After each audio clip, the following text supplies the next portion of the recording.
So, what was the final result? Well, we went to Old Trafford, that place, and we won 4-2. So, shall I go, or should we all go together? I think we're probably best all go together. Okay. 1, 2, 3. Yeah! Liverpool played Man United yesterday at Old Trafford, and we won 4-2, and it was a fantastic performance, and we're all desperate to talk about it. So joining me today on the Arses podcast is Stephen Eddie Jones and the one and only Mr. Paul Moran. Boys, how are you feeling? Paul, I'll come to you first. What do you feel this morning after that result? Well, we always go into games. Certainly, we haven't won this since 2014. They said last night. Which I didn't realise it was that long, actually. I didn't think it was 7 years since we'd won there. But, you go into the game hoping for the best. And then the way we played last night, whether you'd say it's back to normal or back to last season's performance, there were certainly things at the back where we were getting caught a little bit square. But it's a fantastic result. It's any other team goes there. You say Leicester went there and won, but, the team United that out that night compared to the team through at Villa. So we're now, I know the season doesn't depend on where you finish in relation to Everton, but we're now 4 points ahead of them. But we've got this chance to get in the Champions League, I guess where I was really worried in the game last night, I mean, the turnaround just before half-time and just after half-time, which was fantastic and absolutely brilliant to see Bobby get a brace. It was really great to see Bobby get a brace. The bit that I didn't enjoy was when they started coming back into the game in the second half there for that 15 or 20 minute period when we were 3-2 ahead. And then I've got to say that I kind of I was watching it in between my fingers because it was getting very, very tense. I knew that we were so close to getting the result that we actually needed and wanted. But the way things have gone this season, I guess I was just expecting it to get snatched away right at the death.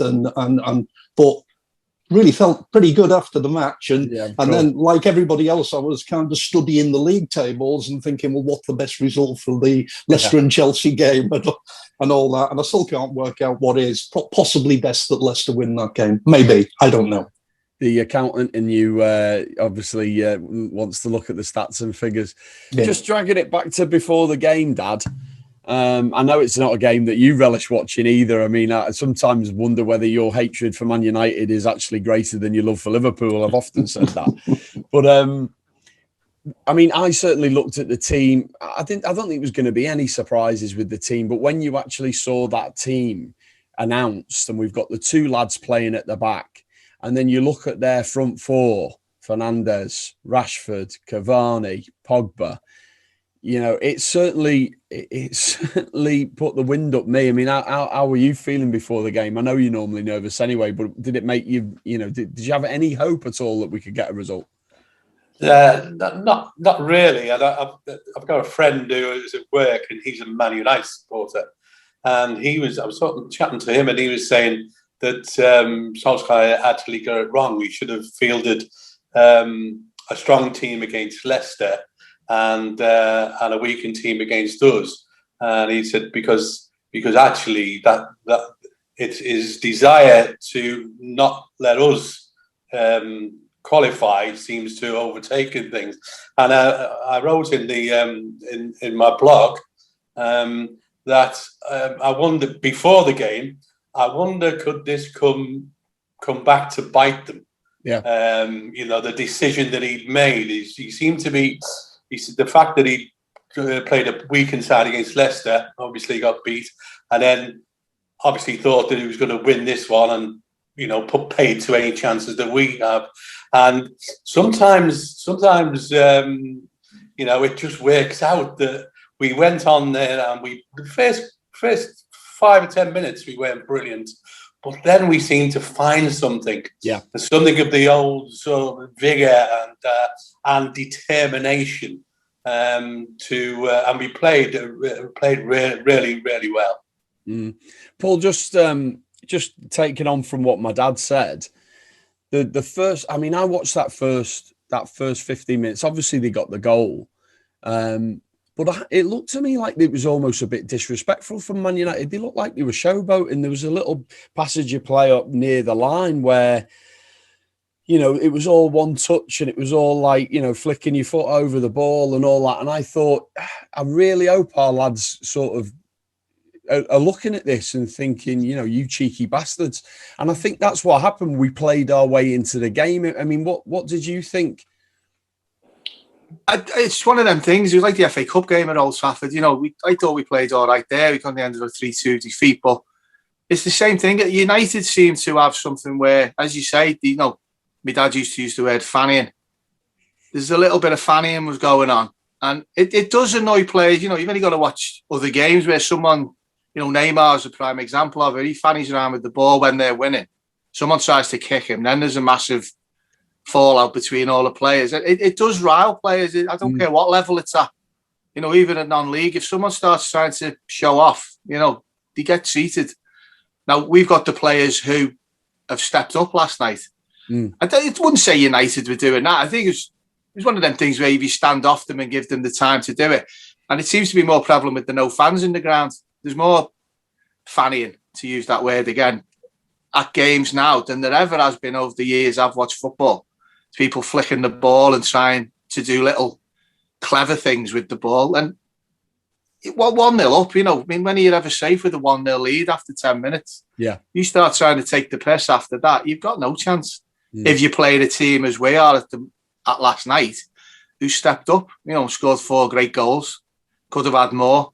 And you could look at it and say, well, the defence were doing this, that and the other. It doesn't matter. If you score 4 goals, you're generally going to win. And, you know, 4 good goals. I don't know what the goal he was doing on Salah. That was like someone in the park. I really don't know what he was doing there. I mean, I played in goal myself. And you think that's the goalie did exactly what you'd want a goalie to do if it was against you. Because he didn't even make himself big or anything. Well, that was the comment from Roy Keane after the game. He said he was having a go at it. Looked small.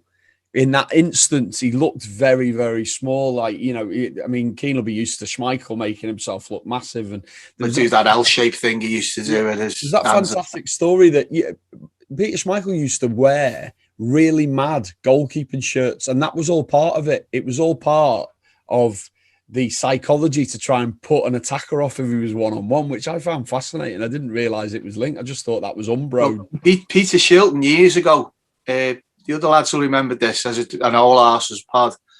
Peter Shilton at one stage wore all white when he was playing for Leicester. He wore an all white goalkeeper kit. Really? And people said, don't you think people will be able to see it easier? He says, well, that's what it's for.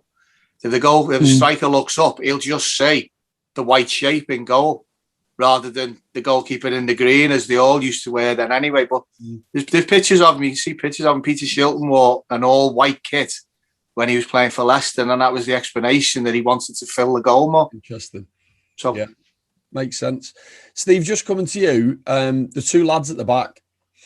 Obviously, a lot of my anxiety before the game was sort of angled towards them, and you know, Reece Williams has played some good games this season. He's just a kid. He's 19 years old. There's been games when he's great. The last game we kind of saw him was a game at Old Trafford in the FA Cup where he made that mistake, didn't he? So, you know, that was a worry. But they performed really well, didn't they? I mean, how did you see their performance?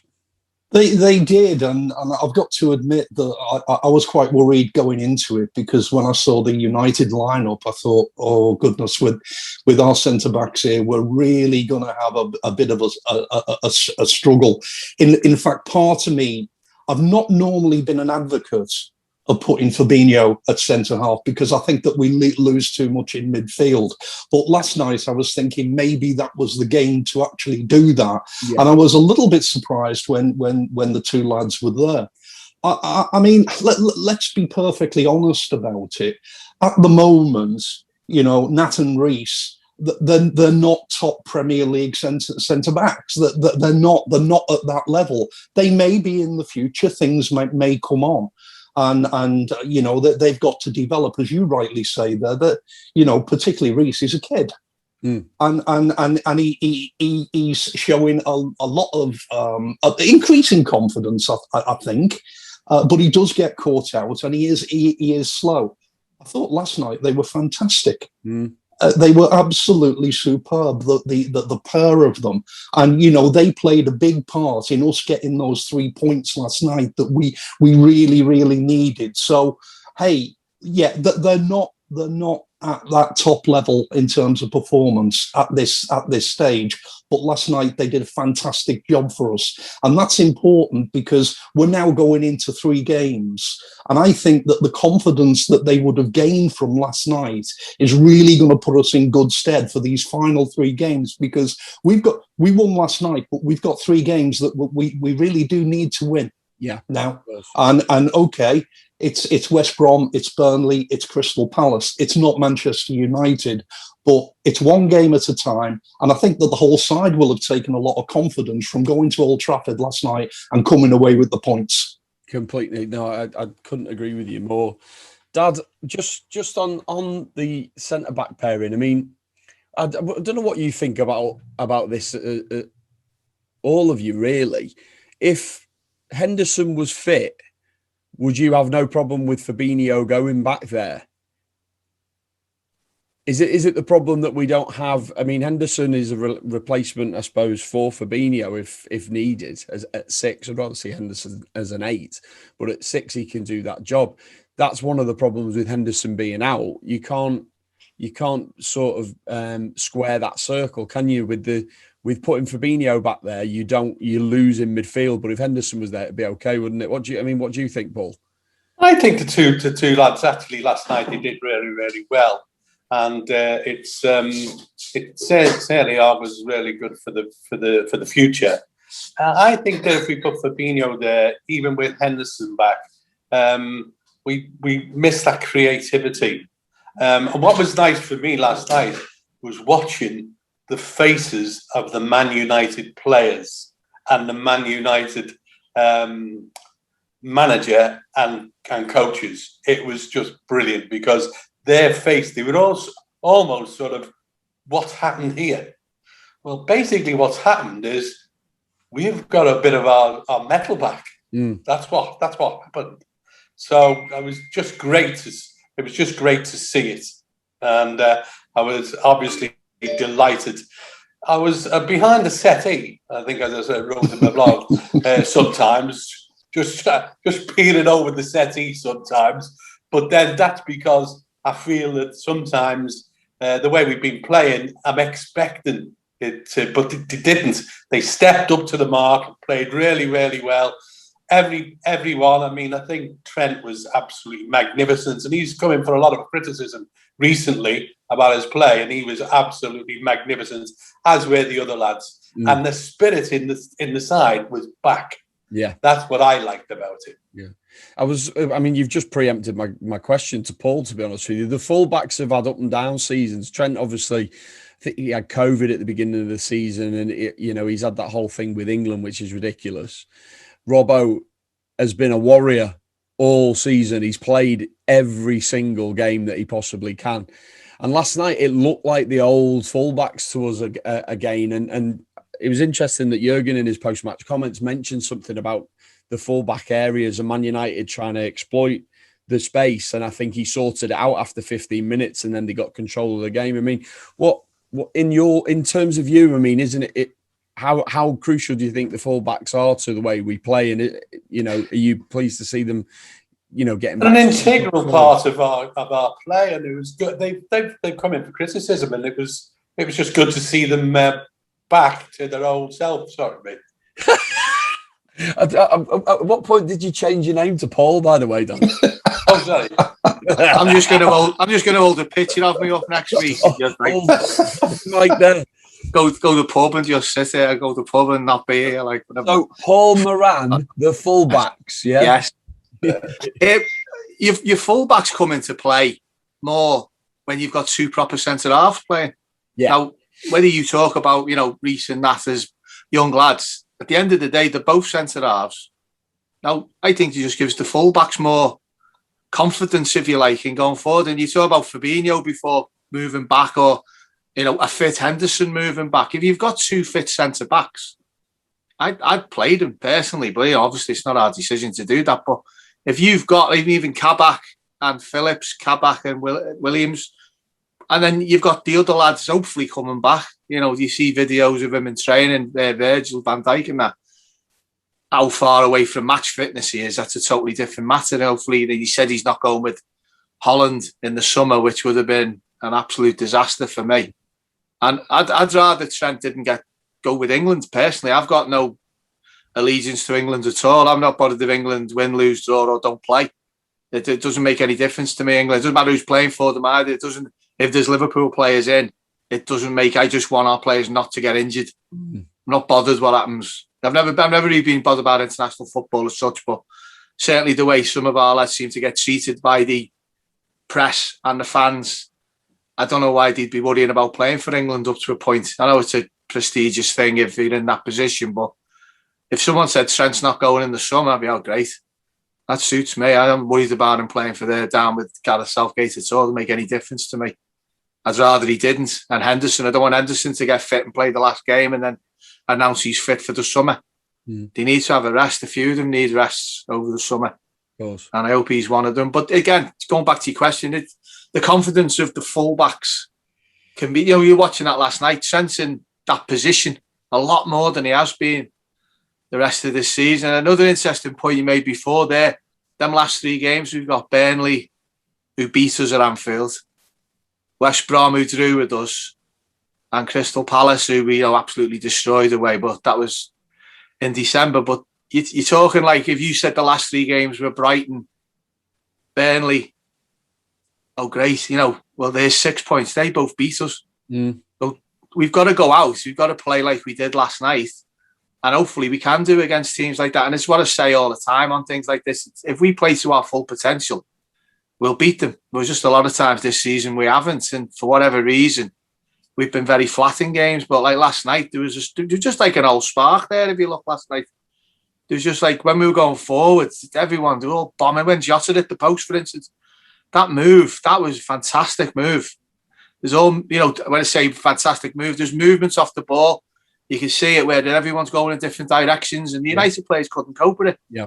And even the first goal, just quickly on the first goal, my friend Martin Tyler's commentary on the first goal, if you listen to it, was Jota's touched it in, was what he said. Now, if you watch what Jota did, he doesn't touch it in. He does an incredible flick with his wrong foot. And our friend Martin's commentary, the over-the-top commentary as usual, was he actually said Jota's touched it in. I mean, he prick, like he's touched it in. Said if that's touching it in, I said some players haven't done anything else in the rest of their careers then. Because that's how he wants to do it. And even at the end, he was saying stuff at the end about United not being interested because they've already qualified and they've got the Europa League final. And everything was against what Liverpool did last night. Everything we did last night was down to United not being arsed, apparently. So they're not arsed. Why did they play a different team against Leicester? Yeah, of course. Because that doesn't get mentioned. And then you got them divvies outside the ground, whatever that was, that trying to let the tyres down on the bus. I mean, I didn't think you could let tyres down on a bus like that. I didn't think you could just walk up to it and let the tyres down. Now, whether these are all staged images by the press, which they might be as well, a lot of it was ridiculous. And then they're showing videos again outside the ground. It's a protest against the Glazers, and they're just singing anti-Liverpool songs. So it's nothing to do with the Glazers up to a point. It's just a chance to protest, and they don't do it the Leicester game, they don't do it the Roma game, they do it at the 2 Liverpool games. I found it interesting that Gary Neville was making comments before the game about how important and how much of a devastating effect Maguire was out of the Man United team. And I'm thinking, you try having 3 of them out. If you had Maguire, I said this to someone the other week, if you had Maguire, Bailey and Lindelof all out injured for 6 months of the season, see how you get on. You being 6th or 7th, you're probably even lower. So, but he's saying, isn't he? You can't use that as an excuse. I know, but that's what he said to us. I'm saying that's what he says to us. Yeah, you can't use that as an excuse. And then last night, I call him Talos, Harry Maguire, off the Jason and the Argonauts film. The big metal figure, slow moving. I think he looks like Talos when he's moving into position. I just don't rate him at all. Never did when he was with Leicester. Didn't when he was with Hull City. And he's just getting overblown now as to some, again, show me age, Ruud Krol from Holland. He's like apparently like him at the back, spraying the ball around and running things. I've never seen him doing that. I've seen him at the post from 2 foot out in that cup game the other week. But I've never seen him doing anything that you'd say, I wish we had him. So, Steve, you in your first bit of chat, have you got everything off your chest now, Paul, by the way? Yeah. I'm just gonna walk off now, going to lie down. Don't do that. We don't want a Bee Gees moment. Steve, you in the first bit of thing that the first time you spoke on the podcast, you spoke about Bobby, and I want to have a little chat about Bobby because he's got his, I always see it on Twitter when Bobby doesn't score. We need to have a chat about Bobby and all this sort of stuff, and I think it's time he moved on. Great to see him get the goals last night. I mean, what did you think of his all-round performance? I thought it was really good, Gav. I mean, I'm a great lover of Bobby. And apart from anything else, I love his song. It is the best song going, that one. And I think that we've said for the last few years, Bobby is one of those players who does so much work that you just don't see. You really just don't see it. I've always felt that in the front three, Bobby is the glue that binds the other two together, quite honestly. And yeah, he's had a relatively poor season. Even I would admit that. I wouldn't try and argue on that particular one. But it was clear on his face how pleased and delighted. He was absolutely chuffed to get those 2 goals last night. It meant an awful lot to him. And I thought, I mean, any guy that gets 2 goals in a game, you'd expect him to get man of the match, wouldn't you? He didn't actually get it last night, but you would expect somebody who scores 2 goals to get the man of the match. And I thought he was my man of the match, quite honestly. I mean, just on your point, Paul, about listening to our friend Mr. Tyler on commentary there, I have a solution to that. Whenever him and Mr. Neville are on commentary, I always watch the game on mute anyway.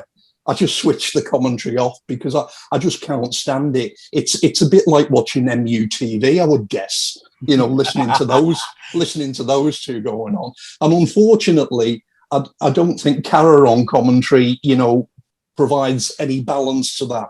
He's gone the other way, I'm afraid, Carra, unfortunately. I think sometimes Carra is afraid of being too pro-Liverpool. He seems very conscious of being pro-Liverpool when he's doing his commentary. I don't know whether... He does. I mean, Neville's not too afraid of being too pro-Man United, quite honestly. I think Carra's got worse on commentary since that incident unfortunately, in the car. And it's almost as if he's gone even further to try and prove that he's not biased towards Liverpool, which is a pity because loved him as a player, absolutely loved the guy as a player. Dad, obviously Jota gets a goal, Salah gets a goal at the end. It's a fantastic, lightning run, great finish. I know we talked about the goalkeeper not doing the best, but most performances have been in the main very good, but he can be quite patchy. I mean, what did you think of him overall last night? I thought he made a great contribution. The thing that just going back to the defence, young Phillips basically he scored an own goal, didn't he? Yeah, and then came back from that with the performance that he did. I mean, that shows tremendous character for him to do that, and it was great to actually see. I mean, for me, Mo Salah is always has something in his locker there that it may come out, and you never know when it is going to come out. He's had a bit of a lean spell, but he's such a great player, and he's always trying. He's how he turns so quickly and still keeps hold of the ball is quite tremendous. So I think he's still. I mean, there's rumours going that he may want to go or something like that. I don't know, and I hope he doesn't because I think he's a tremendous player. I'll just stay with you, Dad. The substitutions made a difference as well. I thought we just needed some legs in midfield at the time when Jones came on, and then Sadio stretched them because he's quick. Obviously, I mean he obviously had that one-on-one which he couldn't quite execute. I mean, what did you think of the substitutions?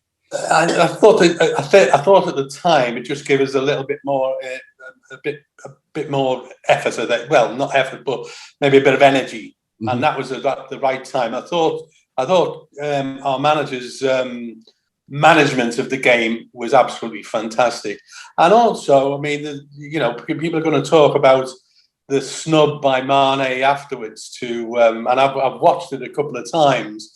Well, listen, I expect him to have a cob on if he's not picked. He should have a cob on if he's not picked. But he wasn't picked because he wasn't contributing. So, to be fair to Mane, he'd scored 2 in the last 2 games. Yeah, I know that. And over the course of the season, I get what you're saying, but he scored 2 in the last 2 games. Felt like he was getting a bit of a run, so I understand why he's annoyed. But he should be annoyed. He should be annoyed by that, and I think he was a bit childish to do what he did. Yeah, of course. And Klopp won't take any notice of that. He'll in fact, I think he's already said he should be not happy about not being picked. He needs to think why he wasn't picked, and do something about it. That's absolutely right.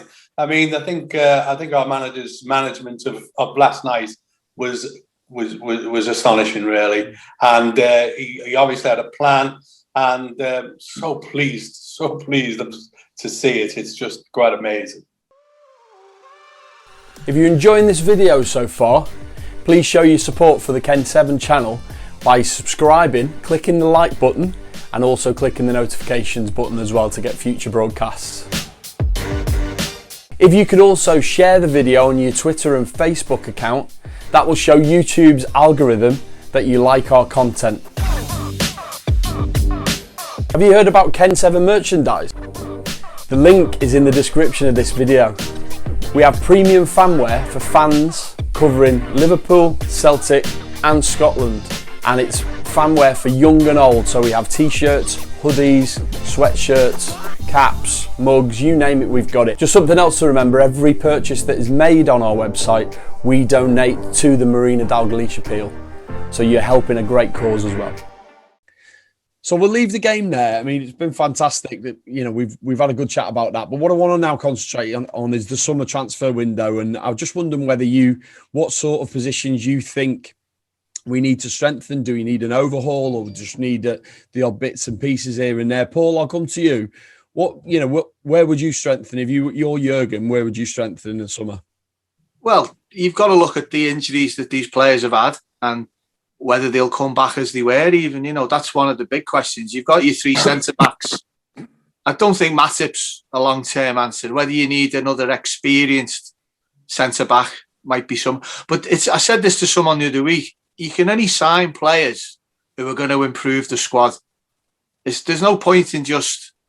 It's like even, everyone says about Mbappe, signing him up front. Now, your dad's just mentioned there's rumours about Salah wanting to leave. There's rumours about Mane, not from last night. There was previous rumours about, if you get rid of 2 of them, then you've obviously got to buy 2 more forwards. But who you buy is then the next question. Now, hopefully, my personal thing would be to try and convince them to stay for at least another season, if not 2. Because I think there's got a lot more to offer. And whether these rumours, like Wijnaldum, he seems to be going to Barcelona with his Dutch manager there.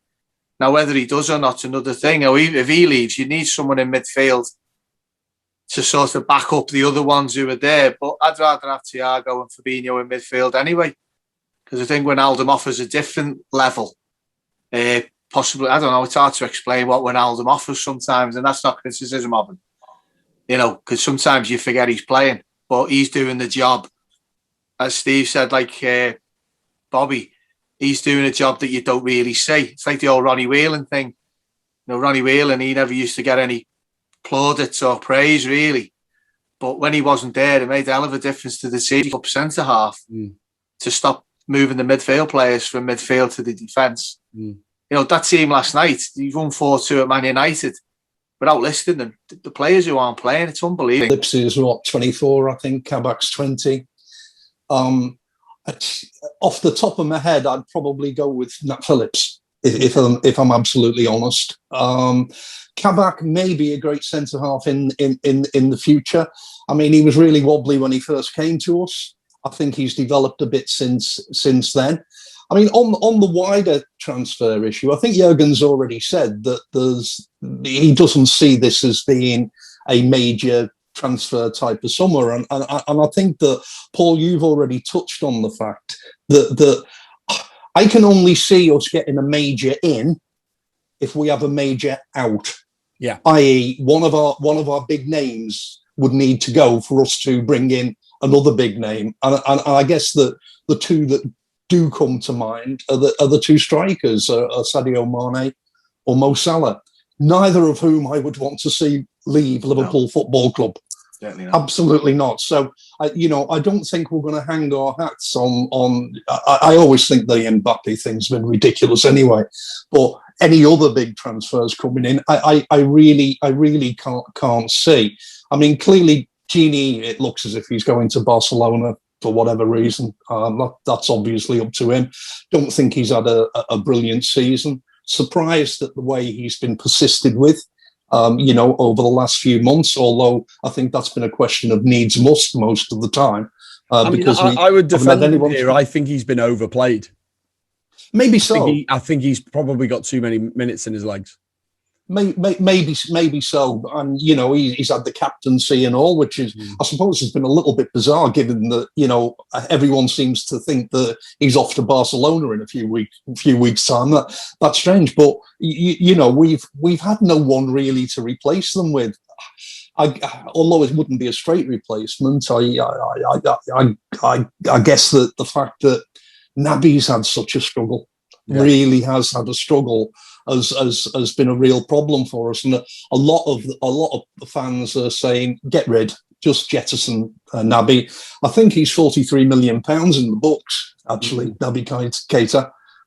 Some of that would have been amortised by now, clearly, but he's still it's still a big asset on our books, and I'm really not sure what we'd get with him. I always feel with Naby, and I know I'm going off the subject a little bit, but I always feel with Naby, there's a really great player in there. Yeah. Just desperate to get out, but it just hasn't happened. When he first came, I thought this is a revelation.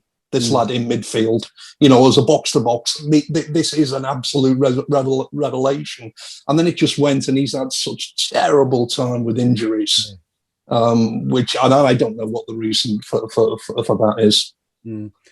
Dad, would you, looking at the centre-back, I mean, Paul alluded to it before, the centre-back position, my thing is that you've got three lads there who are injured. Matip's not got a great injury record anyway. Gomez has got a really, really bad injury. Now, it could take him quite a while, like you said, didn't you? It could be September, October before he gets back. Would you go into the season with just those three and one other, or do you think we need to keep one or two more on the back burner just in case? And Nat Phillips, Kabak. How would you say? I mean, do you first of all, do you think we need to sign a centre back? And secondly, do we sign a centre back and get rid of those two, or do we need to keep the other two? I don't think we've got the information. Only the people, obviously, at Liverpool would know that. What I don't want is that we actually go and buy the fellow that we've been interested in. Konate is some of his name. How he's got a terrible injury record, and you don't want to be buying someone like that. The other thing that I'd say about us as a club, I like to see us buy players, not the big players like Mbappe or is it Haaland, who I think wants £1 million a week, right, wages, and we shouldn't be going for them. What we should be, and obviously our backroom staff would be doing this, is looking for players who are on the way up, not the players who are already at the top. And that's what I'd like. That's what I'd like to see at Liverpool. But as far as the centre back, I'm very, very impressed with Nat Phillips. I mean, to do what he did last night at Old Trafford against against Manchester United, our biggest foes probably, after being responsible for their goal. That to me shows tremendous character, and I quite like that. So I'd be looking at look what we got, and obviously there's going to be other maybe younger players at Liverpool now who have now got another year under the belt at Liverpool Football Club. Okay, so I think we'll leave that there because you've all literally just sat on the fence. Can I just say one other thing? Gav, can I just say one other thing? Hey? Gav, can I just say one other thing? What I was pleased at last night is that unfortunate accident, that young lad Jordan, who at Blackpool, who was killed, with the lightning, and Liverpool Football Club. Somebody at Liverpool Football Club, they came out, and on their training kit, they had his name on the back. Yeah, and I thought fantastic. That was, in all the things that's going on, I thought that was a great tribute. He was a big Liverpool fan, I believe. At his club, they used to call him Little Milner. Yeah. So, no, that's tremendous. I'm very proud of our club doing that. Great shout, Dad. Great shout. I like that. Just one final thing before we go, and I've sort of prepped. I think Steve's had a little look at this, but obviously with you guys, with all your years of experience, I've just wondered whether anything came to mind from transfers back in the day before we had social media, before we had the internet. Steve, I'll come to you first because I know we had a brief chat about it the other day. What did you think of any stories about transfers from back in the day? Yeah, and it's very, very different with transfers now than transfers back in, like you say, back in the day, because we never really found out that much about them. I mean, they just happened. The first news that you had that someone was joining Liverpool Football Club was when they signed. So, I mean, nowadays, there's just a huge build-up to it. And it is totally different. I mean, I did think back to a couple of transfers. The first really big transfer I can remember, and I was only a kid, it was in 1967.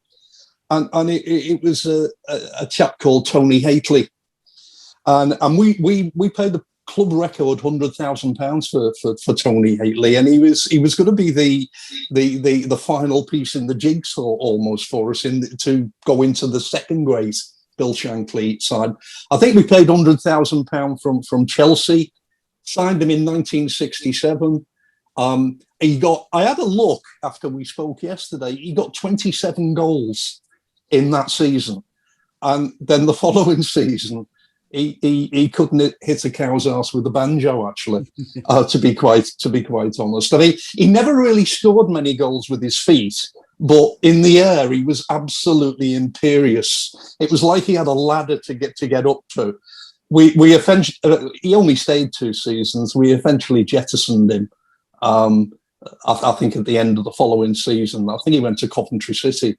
Actually, but he was the first big one that I kind of remember. I often think back to 1972 and one that got away. It was a transfer that got away, and unfortunately, the guy passed away quite recently. A guy called Frank Worthington, who Shankly tried to sign, and he failed the medical. It was all done. I mean, this was in the press. There was photographs of him signing the contract. There's a photograph of him outside Anfield, I think, when he's due to go in to sign. I've seen it. I'm sure I have. Yeah, and he eventually failed the medical with high blood pressure. So it was thought a good idea with Frank to send him away to Mallorca for a week to rest. Now, Frank was I think they call him a bit of a character. And evidently he enjoyed himself in Mallorca so much that he came back and his blood pressure was even higher when he came back through drinking and a few young ladies that he met out there. And I remember he when he retired from football, he joined the after dinner circuit, and I was at a dinner one night, and Frank was the after dinner speaker, and he told all these tales, and he freely admitted all the things that he got up to when he was in Mallorca. But eventually, we were signing him from Huddersfield, and I think he went to Leicester City. He did a job for them, but he was a total character, this guy. So he was one that kind of got away. Mm. Paul, any stories that you can think of? Well, talk about the first player I can remember us being involved with signing was John Toshak when he came from Cardiff, which I think was about 1970, early 70. He scored against Everton in that derby in 70, so he must have come late 69 or early 70. But the two that I always think of that got away when my dad was with the club, these were both still going on. The first one was Teddy Sheringham, who we'd almost signed, which if you look at what he did with the clubs he went to, I'd have loved to have seen him. I did like him anyway, Teddy Sheringham, but thought of him in a Liverpool shirt. But the one that got away for me with my allegiance to the Argentinian football stuff is we very nearly signed Batistuta at one point. Oh, really? We nearly. Roy mentions it. There's a few things with Roy on YouTube where he talks about it because someone asked him about signings he didn't wanted to make. And there was something about his knee injury. The club wouldn't sanction the last bit of the signing. But we could have had Gabriel Batistuta playing for us, which would have been a fantastic. Him or Crespo, I always wanted us to sign, but we never got either of them. We never had an Argentinian until we got Mascherano, who was a totally different player. But that's the two. I'd love to have seen Sheringham and Batistuta playing for us in the early to mid-90s. That would have been quite entertaining at that time, certainly. And what about you, Dad? Well, for me, the great story is that we signed in 1977 Mr. Kenny Dalglish, and that was just the best thing. And then later, as you know, we're friends, and he told me that he was at Liverpool when he was 16. And I said, "What were you doing there?" He said, "I was on trial for 2 weeks." He said, I went back home after 11 days because I was homesick. And we could have had him before we actually signed him. What do you remember about that signing, Dad? Do you remember it being heralded as like a Galactico type signing as you would have today? It wasn't like that those days. It was. I mean, obviously, he had a great reputation, up in Scotland. But it was just. And don't forget, Keegan had just gone, and then this Kenny Dalglish go. Oh, he's a Scottish player. Yeah, fantastic. And what a signing that was. I mean, well, they use the word legend a lot, but I mean, he's a legend. There's no doubt about that. And also, he told me he was at West Ham for 2 weeks as well on trial. Wouldn't know that, would you? Do you know where 16 years of age? We got change from that deal because we sold Keegan for 500,000, and I think Kenny signed for 440,000. So we actually got change from that deal. And I think that the thing about the Kenny signing as well that gets me is, had Keegan not gone, we may not have signed Dalglish, and he may have signed for some other club. God, it doesn't bear thinking about, does it? It doesn't actually. No, never ever thought. I'll need to ask him about that actually. Yeah. But I think there's a video actually of Souness and Kenny talking about the old days, and Bob Paisley. Was it Shank? It was Paisley, wasn't it, who signed him? Bob Paisley actually said he would have signed Kenny had Keegan not have gone. Yeah. That would have been interesting as well. Well, that's the thing. Souness says to Kenny, well, that would have been an interesting pairing. How do you think that would have worked? And Kenny being Kenny went, well, I don't know, but someone else would have had to do the running. that program's called I think that's called When They Were Kings. What are you talking about, Gav? Yeah. That program, it's on LSE TV. Brilliant stuff. Well, listen, boys, thank you very much. You're welcome. Really enjoyed it. Steve, Dad, and Paul. Thanks so much. And if you're watching this on YouTube, just click that subscribe button and click the like button as well. And thanks very much for watching. We'll have some more content for you next week. Cheers. Thanks, boys. No problem. Nice one. Bye, son.